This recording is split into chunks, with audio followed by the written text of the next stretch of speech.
Hi guys, Seafood Annie here with another deck tech slash interview with you guys you already know, Ilya K, really good player in the format. Ilya K, would you like to do a quick shout out? Sure. So shout out to Visarius for of Eternal Titans for being a fantastic History of Felon chronicler.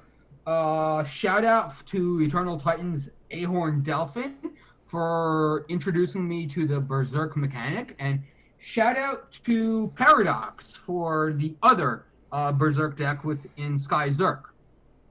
Uh, so those last two have inspired this deck for me to do some exploration where I think that they simply didn't have a chance to cover yet. And let's get on with the show. Yeah.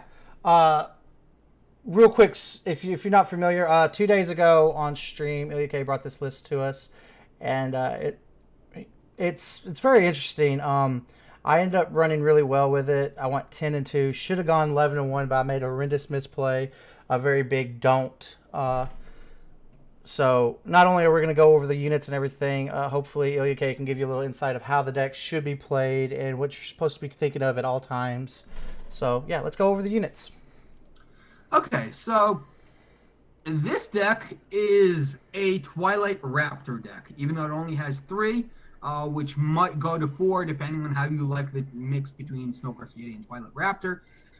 But the unit base is for some number of Snowcrest Yeti, for right now, three Twilight Raptor, four Dusk Raider, four Territorial Elf, two Bloodscent Avisaur, four Genev Merchant, also known as Jenny, four Midnight Gale, three Rindra the Duskblade, with a fourth in the market. So the idea with this unit base is get going fast, be resilient to removal, and keep the cards flowing with Nightfall. Keep cards flowing, keep the damage pings flowing. This is an aggressive Felon deck, and aggressive decks, the way they lose is that they run out of gas. Nightfall helps you in that regard. The way that aggressive decks lose is they run out of gas with their opponent at digit amounts of life. Nightfall pings help in that regard as well. I know that some fantastic players, such as Manues, do not like the fact that Nightfall gives your opponent the card first. However, the fact that when you're the beatdown, your life matters less than your opponent's, I think there is some merit to trying to use Nightfall as a way to actually kill an opponent.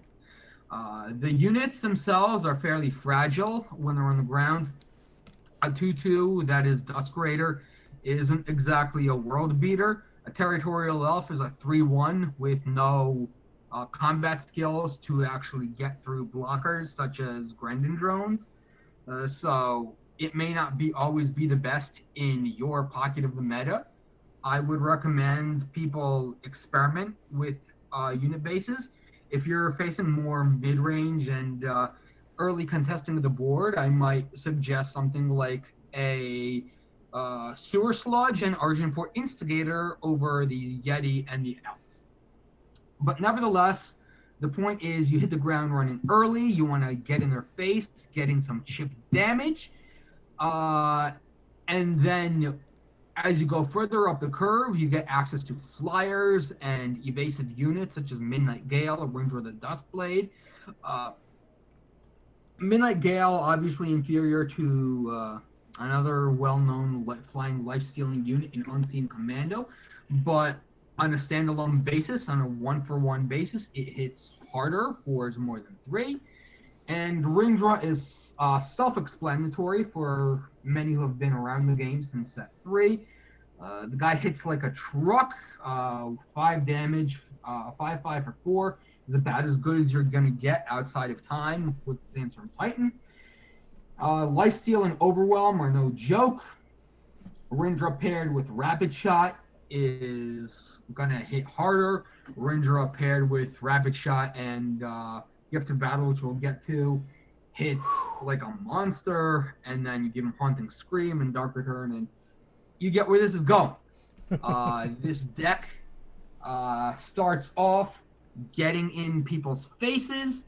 It wants to get in some chip damage early, then slam its curve topper, and the turn after, just launch a massive attack and burst someone from double digit amounts of life to zero in one turn. We're talking highlight reel types of plays. If you've seen fighting games, this is the kind of deck that the analogy is you have a character that's an opposing character that's at half health. You'd think this is going to take more than one combo to kill him, and then somebody bursts out a combo that carries from one corner to the other, uses up all the meter, pulls off two supers, and kills them on the spot. And you thought, hey, I didn't realize I could do this. And this deck is all about that burst damage. It's tuned so that you do some initial chip, and then your curve toppers are going to essentially deliver a massive burst and get in there and finish your opponent just as you run out of cards. Yeah, just want to go over a little bit about the what you were talking about earlier with the Nightfall mechanic. As we do mostly know that control players use their life as a resource, and this is kind of a punishing effect with the Nightfall mechanic. If they get their life total down to 5 or 6 and think they can stabilize, Nightfall can do a lot of work. Me and Ilya K were talking about one of the games earlier that we had, where I had 5 activations of a Nightfall. And I mean, that's a Rendra attack right there. And our opponent got lethal exactly by 0. That's how we won. And you don't have to worry. Sometimes if you don't get there with the burst damage that he's talking about, just not being able to get them to use 0 right off the bat, I do think that 2 of our games we got them to 1, and the Nightfall mechanic killed them. So even if your burst damage isn't enough, I notice you want to take that leap of faith early instead of later, because the longer you wait, the more chances your opponent's going to have from removal. But sometimes you just take a Midnight Gale, you equip it, give it Berserk, and you hit for 8 damage in the air on turn 4. You just don't worry that you might not get all the damage at once, but the deck definitely has the ability to do that. So we touched base on how the deck hits. We'll go over the spells. Well, Ilya K will go over the spells and explain why they hit the way they do and how hard it happens. Okay, so there are a few things going on. So you're a Found Tempo deck, and you win in the air. So first of all, you need 4 Annihilate because you need to address Sandstorm Titan. Rapid Shot, again, it hits. It allows you to attack through Sandstorm Titan, but moreover, it allows you to push damage. This is ultimately a burn deck. Do not be confused by the presence of Haunting Scream. This is not an infiltrate deck. So you have your Permafrost and your Annihilate as your interaction. Just 2 pieces of interaction whose only purpose is to set your opponent back on tempo. So they drop, say, a World Bear Behemoth, and you go Permafrost, and you develop your board. The Haunting Scream Dark Return package, there's only 2 Dark Returns because you don't want to get flooded on them. 3 may also be appropriate, again, depending on your pocket of the metagame, depending on how often you're drawing the Haunting Screams. But that's the classic. Scream a unit at them, buff it up, get in there, the unit dies, next turn you Dark Return it. It has the charge, it has the flying, you replay it, it's charging now. And Haunting Scream and Dark Return, that's a classic synergy. It builds on top of itself to allow you to play undercosted Soulfire Drakes with benefits. So that's been around since set 1. I'm sure people know how that works. The new wrinkle here is the Gift of Battle. 3 in the main, 1 in the market. That is the new unsung hero of the set. Hold up, we lost Ilya K. Oh, I'm here. Okay. So, where did you lose me? The new unsung hero of the set, and Okay, I so can't agree with you more. Like I so Gift of love Battle this and card. Dusk Raider. Dusk Raider has both Inspire and Berserk. Two new mechanics. Inspire says when you draw a card with this card in play. So for those that have played Crown Roaches, Crown of Possibilities, essentially was Inspire before we got the keyword codified. So if you look at Breeze Dancer, who is a crown on wings, that is exactly what Inspire is. It's when you draw a card, give it something. Dusk Raider gives it Berserk. Gift of Battle is a spell that gives a unit Berserk. It costs 1 and a primal. It is a spell at slow speed, so you can't say, I'm going to see which units you didn't block, give it Berserk, declare a second attack after the attacker was unblocked. You have to declare a Berserk attack before blockers, so there's a lot of counterplay to this, which means you as the player need to set up a turn that they have a difficult time blocking your Berserk attack because it's declared before any blockers. Gift of Battle says your unit, if it's unblocked, it has double damage for this turn. And when you're talking about rapid shot, you're talking about giving. So say you put you resolved Midnight Gale. They didn't torch it. It's now your turn 4, right? And they don't have a flying blocker. You rapid shot. You Gift of Battle your Midnight Gale. You are getting in. Your 4 attack unit is now getting in for 16 damage. That one turn. 8 of which will have lifesteal. At least 8 of which, depending on if you infiltrated it or not prior. So that's essentially the crux of the deck, which is to say, I have Rapid Shot and I have Gift of Battle. They stack up with a hard-hitting unit's attack, and I'm going to use these cards as a burn spell. For those that have played Stone Scar Burn back in the old days, when you're trying to go, Instigator, Champion of Chaos, Queen, Obliterate, Flame Blast, this deck works along similar lines. Rapid Shot, while people usually say that this is a combat trick to kill their unit in combat, in this deck you actually want to avoid using it on units. You want to combo with Gift of Battle to throw it at their face. This deck is about using its power to do a lot of damage. For instance, I played a 3-drop and suddenly I'm hitting for 16 because I played 3 power worth of spells the next turn. For example, if you want to get 16 damage with Burn, you would have to play something like an Obliterate and 3 Torches, and that only gets you to 15, right?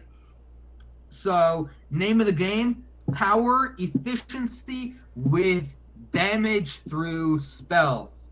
Haunting Scream. So, for example, a line of play, the deck's so-called Ultra Combo for you fighting game aficionados is your Rindra traded in an attack. Turn 5, you Haunting Scream him to give him flying in charge. You Berserk him, you Rapid Shot him. So now you have 18 damage, Overwhelm in the air with an additional point coming next turn through Nightfall. That's 19 out of 25 damage. 76% of your opponent's life total, so you have the rest of your deck to deal 6 damage. So for instance, you're on the play, you go Snowcrest Yeti, trade that off with an Oni Ronin, then Territorial Elf, and they miss their 2-drop for whatever reason. You get in for 6 with a Territorial Elf. You have an unblocked Territorial Elf. Or maybe, turn 1 you go Felon Banner depleted, turn 2 Territorial Elf. You're on the play. They go turn 1 depleted power, turn 2 pass. You get in for 6 damage. Later, you play a Rindra, say he gets vanquished on the spot. Turn 5, you draw your 5th power. Scream, Rapid, Gift of Battle. You take them to 1, you pass the turn, say go, and then Nightfall kills them. So that was 2 units, 3 spells, uh, and a very low power outlay, and they're dead on the spot. So that's what the units and spells are combining to do. Yeah, talking about the Ranger play and everything, that's like the amount of damage this can do. This is also talking that like your opponent used a removal spell too. It's not like we're doing Christmas Land where your opponent never has a spell to answer your units.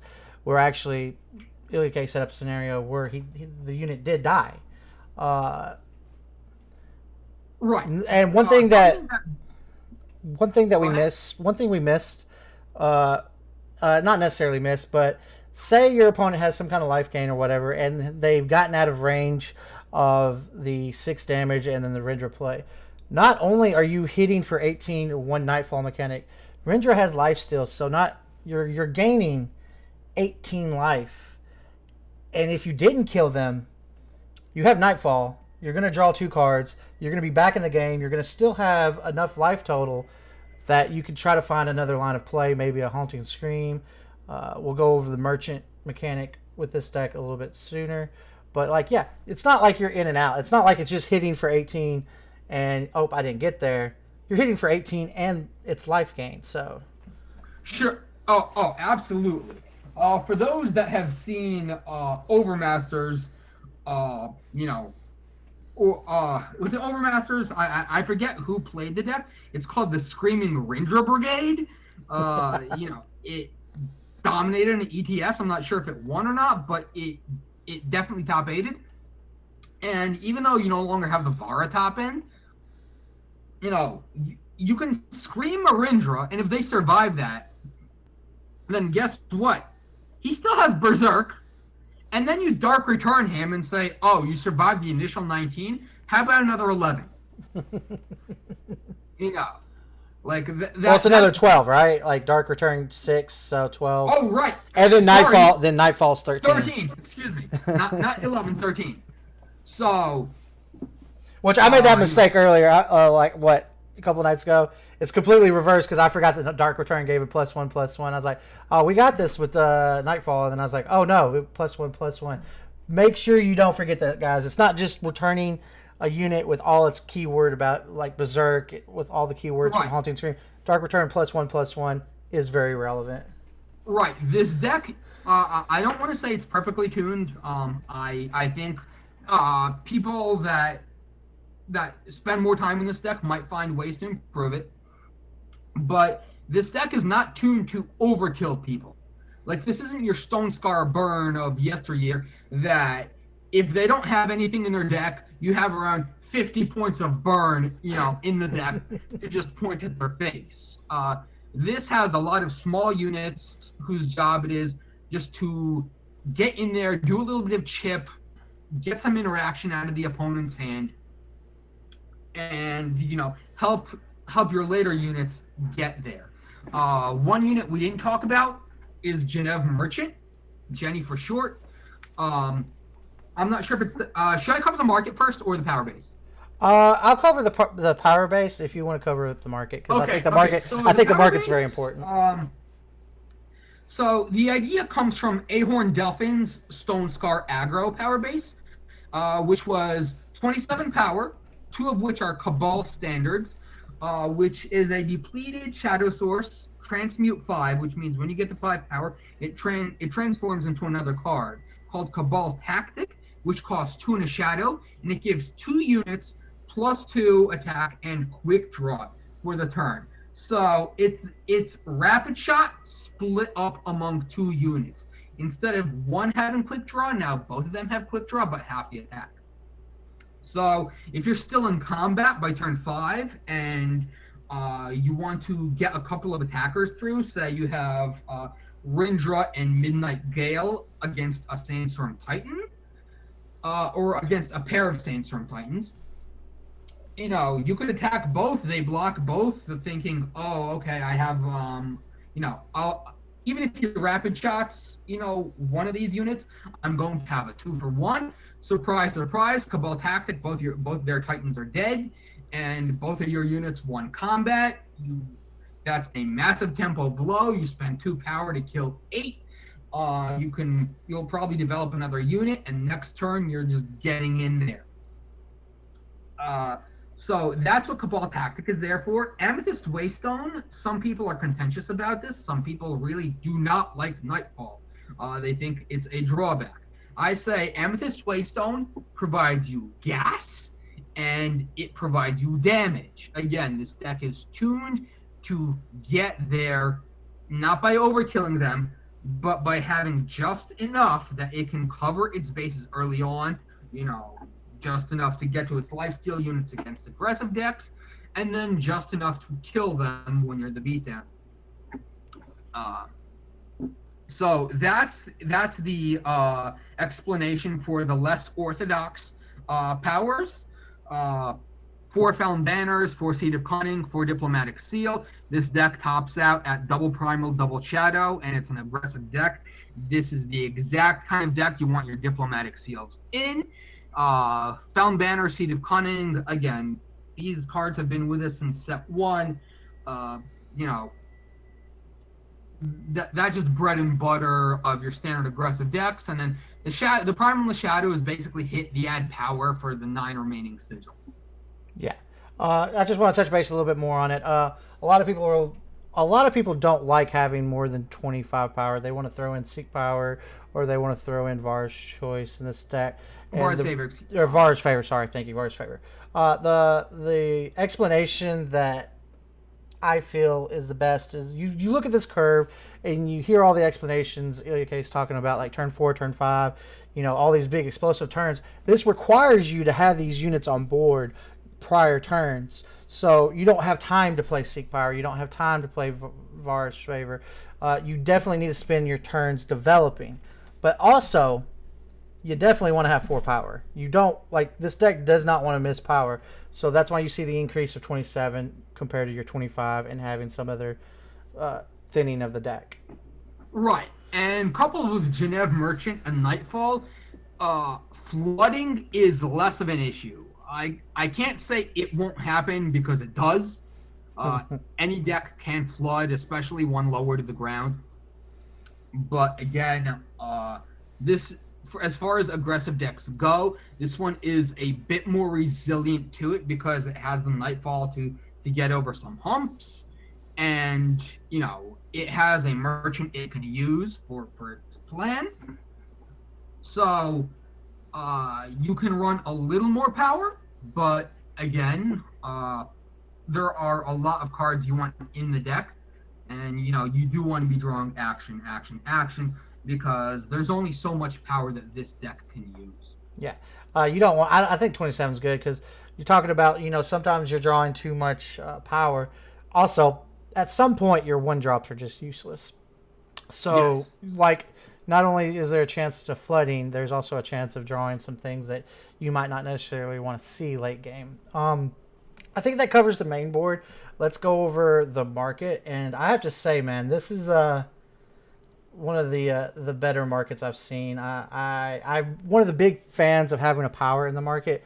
As you could tell, there's no reason to have one, because by the time you're at 3, pretty much able to play everything in your deck besides Rendra. Let's just go over the merchant itself in the market. Okay, so Genève Merchant costs 3 in a primal. She is a 3/2 Aegis, which is actually quite relevant as far as having a unit that sticks on board against more controlling types of decks. So if you're against a Hailstorm deck, that Aegis is going to allow you to get in with Genève Merchant. So a line against a control deck sometimes might be to just put Gift of Battle and Rapid Shot on Genève Merchant and say, take 14, you filthy spell spammer. And you killed my Genève Merchant. Scream her back, get another card from my market, which might be another Scream, take another 6, Dark Return her, and so on. Yeah. So the body itself, when you're not looking to, when you don't need quick draw to burst through other enemies because you have some removal, or um, you have hunting scream, what have you, is that she's Vadius without the. I think we lost him again. Oh, I'm here. I'm here. She's Vladis without the what? Without the quick draw. I can see that. Yeah, definitely. Yeah. So sometimes the quick draw in Vadius just isn't relevant.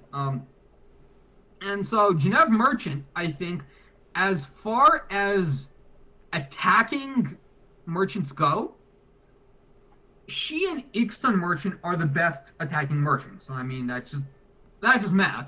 3 is more than 2 and more than 1. Who's ultimately the best attacker? Depends on which deck you play. Rapid Shot on Ixton Merchant, 7-3 Overwhelm, not bad. But again, it can be torched, and this one can't. Genève Merchant being a good target for something like an Accelerated Evolution in another deck, or just Berserk and the Haunting Scream and a Dark Return buff in this one. Aegis units wear buffs very well, and a Screamed Dark Return Genève Merchant 4/3 flying Aegis charge is no joke, especially with Berserk. So that's the unit body itself. She's a solid 3-drop. She attacks, and she fetches cards from the market. Now, 3 of these I'm absolutely certain of. Gift of Battle, Haunting Scream, Rindra the Duskblade. They're 4th copies of decks found in the main deck. As you could see, 3 Gift of Battle, 3 Rindra, 3 Scream, main deck. That's not because I'm hedging on numbers. That's so I can fetch the 4th copy when I need it.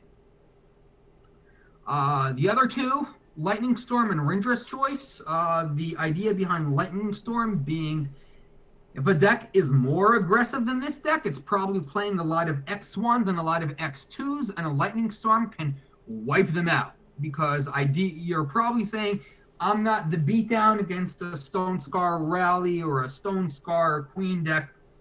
I've traded off my Snowcrust Yetis, my Twilight Raptors, my Dusk Raiders. I've thrown my Territorial Elf into the market.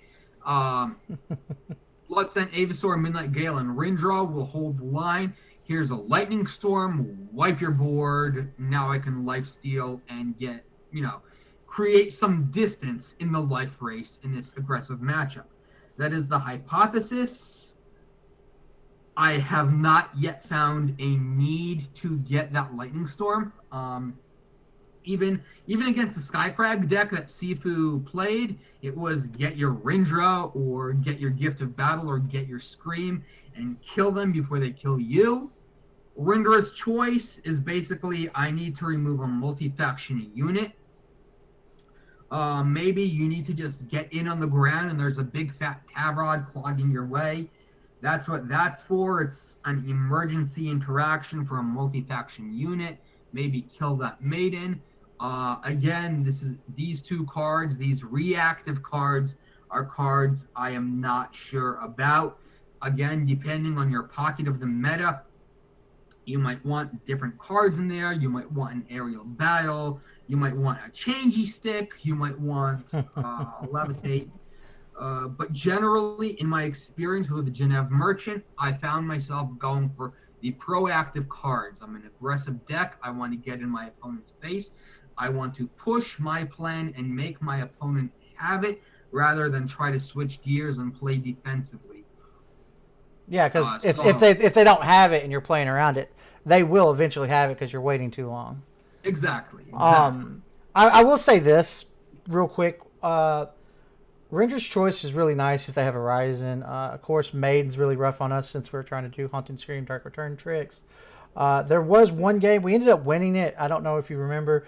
We had to waste 2 rapid shots on a Black Sky. Our opponent went turn 6 Black Sky Harbinger, turn 7 Black Sky Harbinger. Yes, we had to blow rapid shots. We still won that game. Yes. But and also you might be saying, well, that was stupid that they blocked. The deck, we've already talked about all the ideas of how it can hit for 16 plus damage. I believe our opponents would have been dead if they didn't block, and they were just trying to stabilize, gain a little life. We had to waste both rapid shots. We still got pushed through with enough damage. The one game that I could not win, that I did lose against, we lost because our opponents had like crazy Ryzen plays, and then we ended up losing to an Akari. So Rendra's Choice, I don't see it helping that much against Akari because Annihilate doesn't hit it, Permafrost doesn't hit it. So, but Ikaria, you really need to race her. Because, yeah, you need to win before her or have enough damage where it's relevant. Right. You have to win before they draw their war cries. Like, let's be real. If someone's able to live to cast Ikaria against this deck and draw her war cries, credit where it's due, they probably earned that win. Correct.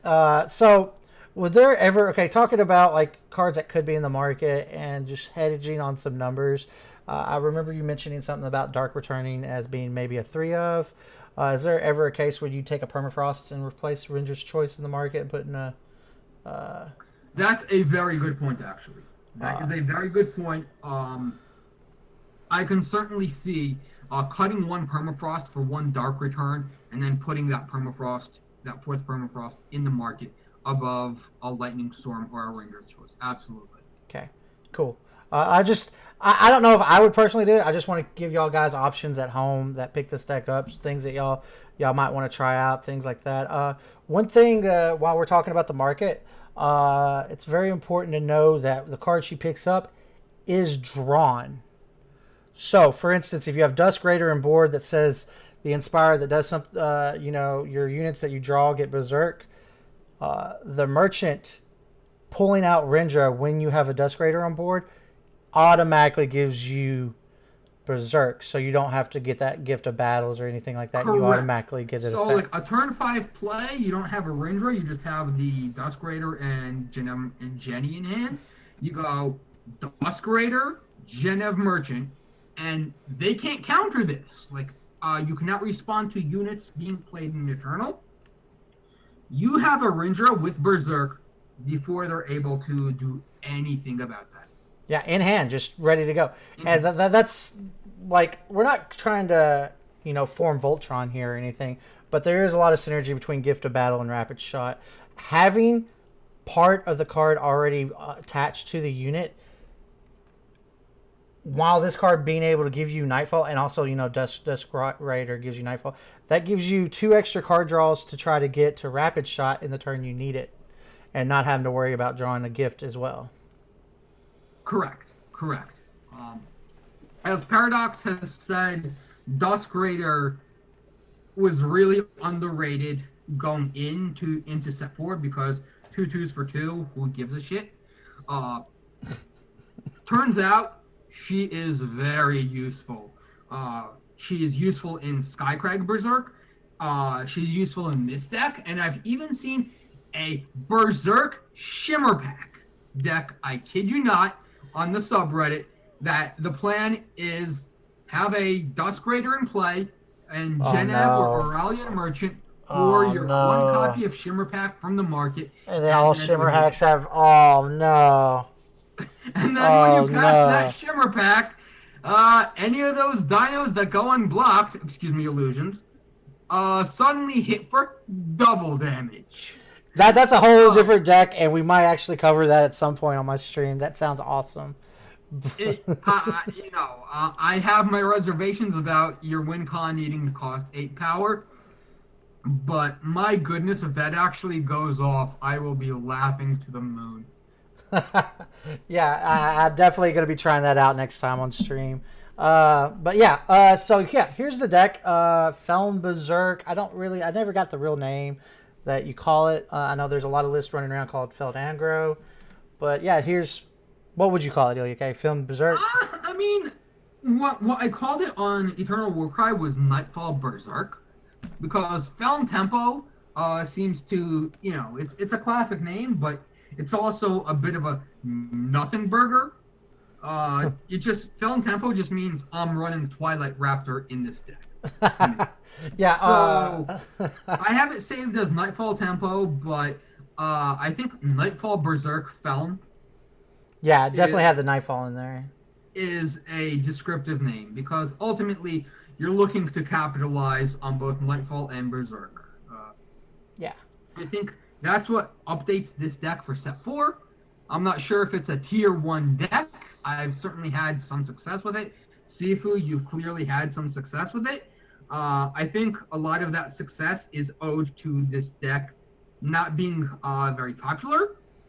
Yeah, definitely. If And the deck gets popular, people would know how to play around it more and fit in cards for it. Eternal, when something is popular and when something is targeted, well, it's uh, come up with a new deck because no deck is, thankfully, is good enough to survive, being targeted.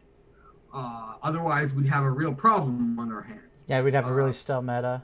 Um, one more thing, But talking about cards that go in and out. I'm sorry, Ilya. yes, Uh, we were discussing earlier, and I meant to mention it earlier, but I got infatuated with what you were talking about, how the units work and everything. The Snowcrest Yeti and the Twilight Raptor. We were talking about those numbers could be changed. If you're coming across a lot of aggro, maybe the 4th Twilight Raptor so you can stay in the air. Me personally, I found that with the meta was the way it was the other night, Snowcrest Yeti was decent because giving yourself 8 units that have Aegis between the Merchant and Yeti, their removal package being board wipes aren't as effective against you. Like, no one wants to board wipe and only kill 2 units, and your opponent still has 2 units that, are dealing 5 a turn. That's pretty quick death rate right there, especially when the deck can just pop out of damage and out of nowhere. So, right. if you do change that number, I know it's not much of a difference, but you are lowering your Aegis count. So, that is a change you could do. And we talked about the Dark Return and the Permafrost. I don't honestly know any more you'd want to do to the deck, really, but I myself don't know either. One thing I thought about a little bit more is if you're not satisfied with Territorial Elf and maybe Snowcrest Yeti isn't where you want to be on your pocket of the meta, you could try going the Shadow route with Sewer Sludge and Argentport Instigator. yeah. If that tickles your fancy.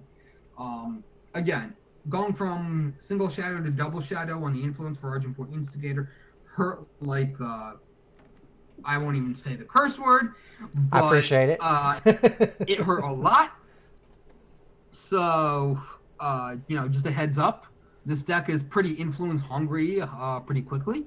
It's as influence hungry as a 2-faction deck, 2-faction aggressive deck really gets.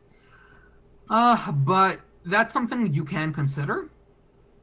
You might also consider just dropping the Snowcrest Yeti entirely and saying, I'm going to start my attack on turn 2. Probably not what you want to do. But if you're looking at different pockets of the meta, Twilight Raptor 3 to 4, Snowcrest Yeti between 0 and 4, Territorial Elf, you can sit it for another 2-drop, such as a Rip Knife or an Instigator, if that's the direction you want to go. Blood Scent Aevasaur, some people don't like any more Nightfall than is necessary. You might try something else, like a Daring Pioneer, if that's the direction you want to go in that slot, because maybe you're afraid of a board wipe, and rather than give your opponent more draws to that board wipe, you say, I'm going to negate it. There are a lot of changes that you can potentially make, to that unit base. I like the flying better. on that low end. There's no right or wrong. It's a matter of your pocket of the meta, and what you're trying to do. Different units have different ups and downs. Sludge doesn't hit as hard out of the gate, but can grow. Yeah. And allows you to play Instigator on curve. You might even want to go Knife Jack, because a 2/2 can attack into a Grenadin drone and take both of them out in a trade rather than just one. Again, all different strokes, different folks. You might even replace the Bloods and Aevasaurs with Shadowlands guides, get back your Yetis, your Raptors. Yeah. There's a lot you can do with the deck. But I think the video, I think we've gone through the deck enough. I want to thank Ilya K for stopping by. This was a lot of fun. Hopefully we can do this again soon. Sure. Is there any kind of promo you want to spit or anything like that you want to do real quick? So, well, this isn't Eternal related. I have my systematic trading blog, quantstrattrader.wordpress.com.